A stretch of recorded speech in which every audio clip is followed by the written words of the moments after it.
Hello guys, আজকে আবার একটা নতুন ভিডিও নিয়ে আমরা চলে এসেছি মামের সংসারে।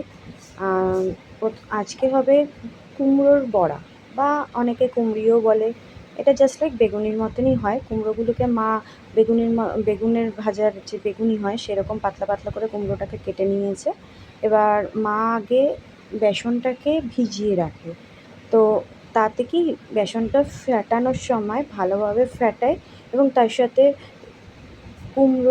কুমড়ো বলুন, যে কোনো ভাজাভুজি সেটা ভালোভাবে হয়, মানে ফোলে ভালো। এই কারণে মা বেসনটাকে আগে ভিজিয়ে রাখে। তো বেসনটার মধ্যে মা প্রথমে দিল, বেসনটা জলের মধ্যে দেবে। তো তার আগে মা বেসনের মধ্যে দিল একটা মশলা, যেটা মা পেস্ট করে রেখে দিয়েছিল। এর মধ্যে জিরে, ধনে, তারপর গরম মশলা, এগুলো সব দেওয়া হয়েছে। এছাড়া হিংও আছে। আর তার সাথে রয়েছে লবণ দেওয়া হলো, একটু দেওয়া হলো জোয়ান। সব মিলিয়ে মা অল্প একটুখানি জল দিয়ে এটাকে ফেটিয়ে নিল। এর মধ্যে পরে মা সর্ষের তেল দিয়ে দিয়েছিল একটুখানি, সেটা দেখানো হয়নি। যাই হোক, এরপর মা কিছুক্ষণ বাদে, আধা ঘন্টা বাদে, এই ব্যাটারটার মধ্যে ভালো করে আরেকটু জল দিয়ে ফেটিয়ে নিয়ে এবার কড়াই গরম করতে দিয়ে তেলের মধ্যে মা এটাকে বসিয়েছে। এবার কুমড়োগুলোকে বেসনের ব্যাটারে ডুবিয়ে আস্তে আস্তে একটা একটা করে ছেড়ে দিচ্ছে। তেলটা ভালোভাবে ডুবো তেলে ভাজতে হবে এবং তেলটা ভালোভাবে গরম করে নিতে হবে। ডুবো তেলে না ভাজলে এগুলো ভালোভাবে ফুলবে না বা মুচমুচে হবে না। তো আমরা বেসন ইউজ করছি। কেউ যদি মনে করে এটা বেসন না ইউজ করে এটার বদলে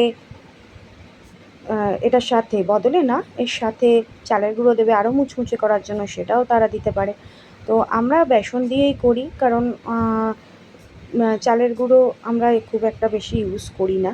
যাই হোক, তো মা কুমড়োর বড়াগুলোকে তেলের মধ্যে ছেড়ে দিয়েছে। এক পিঠ হয়ে এসছে, সেই জন্য মা এটাকে উল্টে দিচ্ছে আস্তে আস্তে, যাতে ভালোভাবে এগুলো ডিমে আঁচে করে দিয়েছে, কারণ এগুলো যাতে ভালোভাবে হয়, ভালোভাবে এগুলো ভাজা হয় সেই জন্য।